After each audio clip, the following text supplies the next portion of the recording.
नमस्कार, मेरा नाम ज्ञानेश्वर है और आप देख रहे हैं खबरों के पीछे। रोज रात 9 बजे एक नई कहानी लेकर हम आपके सामने हाजिर होते हैं। बिहार की कई कही अनकही कहानियों में से एक कहानी हम आपके साथ साझा करते हैं। तो देखिए एपिसोड नंबर 246, जिसे आपने कल देखा होगा, और यदि नहीं देखे हैं, नए दर्शक हैं तो जरूर देखें। हम चर्चा कर रहे हैं मधेपुरा की, उस मधेपुरा की जिसके बारे में कहा जाता है रोम पोप का मधेपुरा गोप का। यह सच भी है। आज तक मधेपुरा संसदीय क्षेत्र से कोई गैर यादव, कोई गैर गोप चुनाव नहीं जीता है। लेकिन 1991 के लोकसभा चुनाव के समय एक कोशिश हुई थी, बहुत ही हंगामेदार कोशिश हुई थी। और तब कोसी के इलाके में अग्री जाति के रॉबिन हुड की तरह सामने आए थे आनंद मोहन, और ठीक इसी अंदाज में पिछड़ी जाति के लिए रॉबिन हुड थे पप्पू यादव। दोनों ही 1990 में एमएलए बन गए थे। जनता दल से बने थे आनंद मोहन महिषी से, और सिंहेश्वर से जीते थे निर्दलीय पप्पू यादव। तो दोनों के बीच टकराहट थी। पप्पू यादव तो पार्लियामेंट का चुनाव 1991 से मधेपुरा से लड़ने को नहीं आए थे, वे तो पूर्णिया से लड़ रहे। वहां के हालात क्या बने थे यह भी हम बताएंगे। लेकिन हम चर्चा चूंकि कर रहे हैं रोम पोप का मधेपुरा गोप का, तो देखिए हुआ ये, इससे आपको मधेपुरा की पॉलिटिक्स में, बिहार की पॉलिटिक्स में शरद यादव की डायरेक्ट एंट्री का भी पता चलेगा। और यह भी जानेंगे कि शरद यादव की पहली जीत में लालू यादव की इच्छा न होने के बाद भी पप्पू यादव की भूमिका क्या थी। शरद यादव कैसे पप्पू यादव के बूते जीते थे मधेपुरा में। तो 1991 का चुनाव, जब आम चुनाव सामने आया, तो मधेपुरा आनंद मोहन जनता दल से विधायक बने थे। लेकिन जब जनता दल के भीतर विभाजन हुआ था और चंद्रशेखर ने समाजवादी जनता पार्टी नई पार्टी बना ली थी, तो आनंद मोहन उधर चले गए थे। चंद्रशेखर चाहते थे कि मधेपुरा से ये समाजवादी जनता पार्टी के ही उम्मीदवार बने आनंद मोहन। लेकिन स्टेट यूनिट में इतनी लड़ाई थी कि उम्मीदवारी का ऐलान नहीं हो सका था। ठीक है, बाद में जब चुनाव की प्रक्रिया शुरू हो गई तो प्रधानमंत्री चंद्रशेखर ने स्वयं फैसला कर एसजेपी का समर्थन आनंद मोहन को मधेपुरा में दे दिया था। और जनता दल के प्रत्याशी थे रमेंद्र कुमार यादव रवि। बिहार में लालू यादव की सरकार बन चुकी थी, मधेपुरा को गोप का ही बने रहने देना था, यह लालू यादव की दृढ़ इच्छा थी। तो कांग्रेस के पास कोई उम्मीदवार, कांग्रेस की हालत खराब थी, कांग्रेस के पास कोई उम्मीदवार मधेपुरा के लिए बहुत ही मजबूत नहीं था। बस कहने को उम्मीदवार उतारा गया था, एक महिला मंजू यादव को। लेकिन आप जानकर हैरान हो जाएंगे, चुनाव की गहमा गहमी, अग्री जातियों की गुलबंदी, आनंद मोहन को लग रहा था कि हम इस दफे इस मिथक को तोड़ देंगे कि मधेपुरा गोप का ही है। वैसे इस मिथक को तोड़ पाना बहुत ही मुश्किल था, क्योंकि वहां जो मत थे, यदि हम पिछड़ी जातियों के, यादव के और मुसलमानों के मतों की गिनती 1991 के मतदाताओं की लिस्ट से करते थे तो 5.25 लाख होते थे, और इनमें से 3.25 लाख 3.75 लाख तो सिर्फ यादव थे। और राजपूतों के मत कितने थे? राजपूतों के मत 1.25 लाख, 1.25 लाख, और 60,000 ब्राह्मण। तो ये राजपूत और ब्राह्मण के मतों के भरोसे आनंद मोहन मैदान में थे। खैर, लेकिन हुआ यह कि आम चुनाव हो ही नहीं पाया। गहमा गहमी तो हो गई थी। और आम चुनाव क्यों नहीं हुआ? पप्पू यादव उधर पूर्णिया में बिजी थे, वहां भी लालू यादव की इच्छा के खिलाफ। हालांकि वहां बहुत सारे कंफ्यूजन्स हो गए थे, लेकिन चुनाव क्यों नहीं हुआ? इतनी गहमा गहमी के बावजूद लग रहा था कि हर बूथ पर हथियार बंद लड़ाई लड़ेंगे आनंद मोहन। तो हुआ ये कि 11 जून 1991 को मधेपुरा लोकसभा क्षेत्र के निर्दलीय प्रत्याशी, अभी चुनाव नहीं हुआ था, और तब विधि विधान ऐसा था कि चुनाव लड़ रहे किसी भी उम्मीदवार की यदि मौत हो जाती है तो चुनाव स्थगित हो जाता था। तब यह नियम नहीं था कि मान्यता प्राप्त राजनीतिक दलों के उम्मीदवार ही यदि मृत्यु को प्राप्त होंगे तो चुनाव स्थगित होंगे। कोई निर्दलीय भी मर जाए तो चुनाव स्थगित हो जाता था। तो 11 जून 1991 को मधेपुरा की लड़ाई कांटेदार तो थी ही, हुआ ये कि एक निर्दलीय महिला प्रत्याशी जिनका नाम राजकुमारी चौधरी, उनकी हत्या कर दी गई। तो राजकुमारी चौधरी की जब हत्या हो गई तो मधेपुरा का चुनाव रुक गया। चुनाव की जो हलचल थी वो थम गई। अब ये राजकुमारी चौधरी कौन थी जिनकी हत्या हुई थी? देखिए, राजकुमारी चौधरी निर्दलीय प्रत्याशी थी, कहीं से भी कोई गंभीर उम्मीदवार नहीं थी। राजकुमारी चौधरी हमेशा पुरुषों की लिबास में रहती थी और राजकुमारी चौधरी का ये सगल था कि चाहे चुनाव वार्ड का हो चाहे मेंबर ऑफ पार्लियामेंट का, वह चुनाव लड़ जाती थी। लेकिन उनकी हत्या मधेपुरा में चुनाव को रोक देती है। अब सवाल यह पैदा हुआ था कि राजकुमारी चौधरी की हत्या किसने कराई? तो देखिए, राजकुमार चौधरी की दत्तक पुत्री थी रेणु कुमारी। तो रेणु कुमारी ने जो एफआईआर दर्ज कराई उसमें आनंद मोहन का नाम आ गया जो उम्मीदवार थे, और आनंद मोहन के सहयोगी नवीन सिंह का नाम आ गया। तो आनंद मोहन की परेशानी बढ़ गई। लेकिन आनंद मोहन का स्पष्ट आरोप था कि इस हत्याकांड से मेरा कोई लेना देना नहीं है। उनका मानना था कि इस हत्याकांड में जनता दल के लोगों का हाथ है और वे विशेष रूप से पप्पू यादव, बाहुबली पप्पू यादव, विधायक पप्पू यादव को टारगेट कर रहे थे। तो अब राजकुमारी चौधरी की हत्या ने भी मधेपुरा की राजनीति गरमा दी। हालांकि चुनाव स्थगित हो चुका था। तो जनता दल के लोग कह रहे थे कि नहीं, आनंद मोहन ही है। तो इस बीच ये जो हंगामा शुरू हुआ, राज्य सरकार ने फैसला किया कि इस केस की जांच हम सीआईडी को सौंपते हैं। फैसला भी हो गया और कहा यह जाता है कि पटना से सीआईडी की टीम मधेपुरा के लिए प्रस्थान भी करती ताकि जानकारी प्राप्त की जाए। तब मधेपुरा संसदीय क्षेत्र में सहरसा जिले के भी कुछ विधानसभा क्षेत्र थे और यह वारदात सहरसा जिले की सीमा में ही हुई थी। लेकिन पता नहीं क्या हुआ कि सीआईडी की टीम वहां पहुंचती, घटना स्थल पर मुआयना करती, साक्ष्य जुटाती, आरोपों का पता लगाती। इसके पहले ही राज्य सरकार ने फिर से केस को सीआईडी से वापस लेकर सहरसा पुलिस को सौंप दिया। तो अब और बवाल हुआ कि किसे बचाया जा रहा है, किसे फंसाया जा रहा है। आनंद मोहन कहने लगे कि देखिए, हम तो है नहीं, चोर की दाढ़ी में तिनका जनता दल के नेताओं में है। तो खैर, तो ये चुनाव तो स्थगित हो गया। लेकिन जब आम चुनाव के नतीजे आए 1991 के, तो राजनीतिक परिदृश्य बहुत बदले। कैसे बदले? देखिए, जब 1991 के चुनाव का ऐलान हुआ था, तभी से इस बात की चर्चा होने लगी थी कि शरद यादव मधेपुरा से चुनाव लड़ना चाहते हैं। शरद यादव बड़े नेता, 1989 में वे बदायूं से चुनाव जीते थे।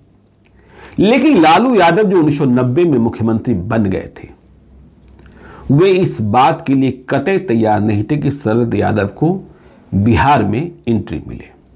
वे किसी दूसरे यादव नेता को बर्दाश्त करने की स्थिति में नहीं थे। ये पुराने पॉलिटिकल पंडित भी आपको बताएंगे।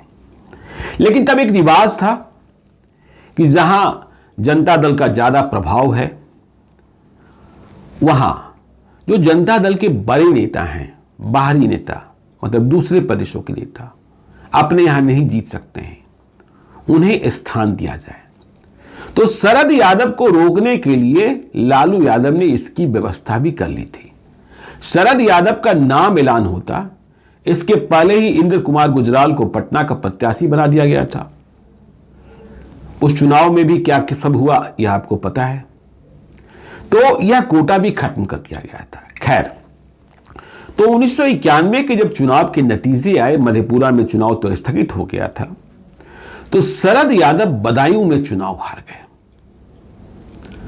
तो अब सांसद भी नहीं रहे, तो शरद यादव की राजनीतिक हैसियत पर सवाल पैदा हो गया। और जितनी बड़ी उनकी हैसियत थी, जनता दल के नेताओं ने उनकी उपस्थिति को संसद के भीतर जरूरी माना। तो शरद यादव को लगा कि फिर से मधेपुरा, पहले हमने प्लान किया था लेकिन सफल नहीं हो पाया आम चुनाव में, तो अब मधेपुरा में जब चुनाव स्थगित है और फिर से उपचुनाव होना ही है तो मधेपुरा से हमें चुनाव लड़ना चाहिए। लेकिन लालू यादव इस बात के लिए अब भी तैयार नहीं थे। बिहार में जनता दल के भीतर विक्षुब्ध गतिविधियां भी बहुत तेज चल रही थी। तो कहते हैं कि लालू यादव कोई फैसला करते, लालू यादव का रुतबा भी बढ़ गया था, क्योंकि 1991 के चुनाव में जनता दल ने बहुत ही शानदार बिहार में प्रदर्शन किया था, पर विक्षुब्ध गतिविधियों से वे परेशान थे। इसलिए शरद यादव के नाम पर वे कोई अंतिम मुहर लगाते या मधेपुरा के उम्मीदवार को तय करते, इसके पहले ही लालू यादव के विरोधी, जो 1990 में ही मुख्यमंत्री बनना चाहते थे, रामसुंदर दास, उन्होंने सार्वजनिक तौर पर मधेपुरा में होने वाले उपचुनाव के लिए शरद यादव के नाम का प्रस्ताव रख दिया। तो अब शरद यादव का नाम खुले में आ गया और आगे यह हुआ कि प्रधानमंत्री विश्वनाथ प्रताप सिंह ने भी शरद यादव के नाम पर मुहर लगा दी। तो आगे हुआ यह कि शरद यादव के नाम पर विश्वनाथ प्रताप सिंह ने भी मुहर लगा दी। तो अब मधेपुरा में लालू यादव के न चाहते हुए भी शरद यादव की उम्मीदवारी तय हो गई और चुनाव की तारीख का ऐलान हुआ 16 नवंबर 1991। तो शरद यादव ने नामांकन का पर्चा भर दिया। मधेपुरा से जीत आसान दिखाई पड़ रही थी, लेकिन इस बार कांग्रेस ने मंजू यादव को प्रत्याशी नहीं बनाया था। इस बार कांग्रेस ने आरपी यादव को फिर से उम्मीदवार बनाया। आनंद मोहन इस बार सजपा के ऑफिशियल कैंडिडेट हो गए। तो कहा यह जाता है कि शरद यादव की उम्मीदवारी के बाद भी लालू यादव मधेपुरा को लेकर उदासीन रहे। शरद यादव के लिए मधेपुरा का चुनाव नया था, उन्हें सब कुछ से वाकिफ होना था। मधेपुरा और कोसी इलाके में पप्पू यादव की तूती बोल रही थी पिछड़ों में। जैसा आपको हमने बताया कि आनंद मोहन ब्राह्मण और राजपूत मतदाताओं के भरोसे थे। उनका गणित यह था कि जो ये उपचुनाव हो रहा है, दो यादव मतलब शरद यादव और कांग्रेस के आरपी यादव आपस में लड़ेंगे, पिछड़ों का मत विभाजित होगा और हम चुनाव जीत जाएंगे। इस तरीके से रोम पोप का मधेपुरा गोप का जो कहा जाता है वह खंडित हो जाएगा। लेकिन यह आसान नहीं था। मधेपुरा के यादव जागृत यादव थे और यदि वे एक हो जाते तो कोई चिंता की बात ही नहीं थी। लेकिन लालू यादव को लेकर चर्चाएं तमाम चल रही थी। तो पप्पू यादव को मधेपुरा से पहले दूर रखने की कोशिश की गई। मधेपुरा में जो ये उपचुनाव हो रहा था पार्लियामेंट का, ठीक उसी वक्त, तब बिहार एक ही था, झारखंड अलग नहीं हुआ था। धनबाद के झरिया विधानसभा क्षेत्र के लिए भी उपचुनाव हो रहा था और झरिया विधानसभा क्षेत्र में लालू यादव ने जनता दल के मारे गए युवा जनता दल नेता राजू यादव की पत्नी को, राजू यादव अपने ही दबंग थे, मार दिए गए थे और धनबाद में जो कोयला माफिया की लड़ाई थी उसके वे शिकार हुए थे। जो सिंह मैंसन के दबदबे को तोड़ने की कोशिश की जा रही थी। तो झरिया विधानसभा के उपचुनाव में जहां राजू यादव की विधवा पत्नी को जनता दल ने प्रत्याशी बनाया था, पप्पू यादव की ड्यूटी वहां लगा दी गई ताकि वे दूर रहें मधेपुरा से। लेकिन हुआ नहीं ऐसा। लालू यादव के कहने पर पप्पू यादव झरिया तो जरूर गए, लेकिन उनका मन वहां नहीं लगा। 2-4 दिनों के भीतर वे लौट आए और फिर मधेपुरा में शरद यादव के चुनाव प्रचार की कमान संभाल ली। शरद यादव पप्पू यादव के साथ खुली जीप पर घूमते देखे गए। तो अब मधेपुरा की लड़ाई शरद यादव बनाम आनंद मोहन न होकर पप्पू यादव बनाम आनंद मोहन भी हो गई। तो देखिए लालू यादव की बात पप्पू यादव ने क्यों उठाई, यह बात भी समझने की है। तो मसला यह था कि 1990 में पप्पू यादव विधायक बन गए थे। वे भी 1991 में पूर्णिया से जनता दल के टिकट पर पार्लियामेंट का चुनाव लड़ना चाहते थे, लेकिन लालू यादव ने उन्हें पार्लियामेंट का टिकट नहीं दिया।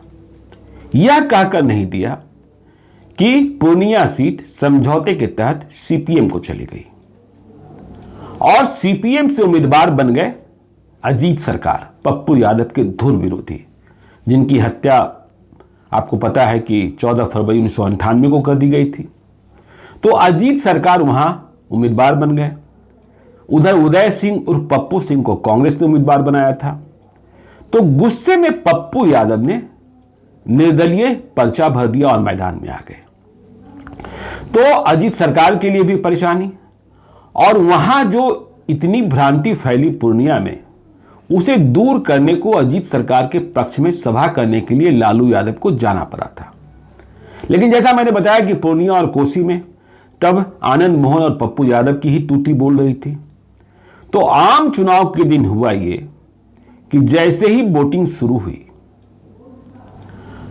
पप्पू यादव के दस्ते ने पूरे पूर्णिया संसदीय क्षेत्र में मतदान केंद्रों पर कब्जा कर लिया था और वोटिंग शुरू होने के 2 घंटे के भीतर ही जो दूसरे तमाम उम्मीदवार थे, इंक्लूडिंग अजीत सरकार और पप्पू सिंह कांग्रेस के, उन्होंने चुनाव बहिष्कार का ऐलान कर दिया कि पप्पू यादव के दस्ते का कब्जा हो गया है।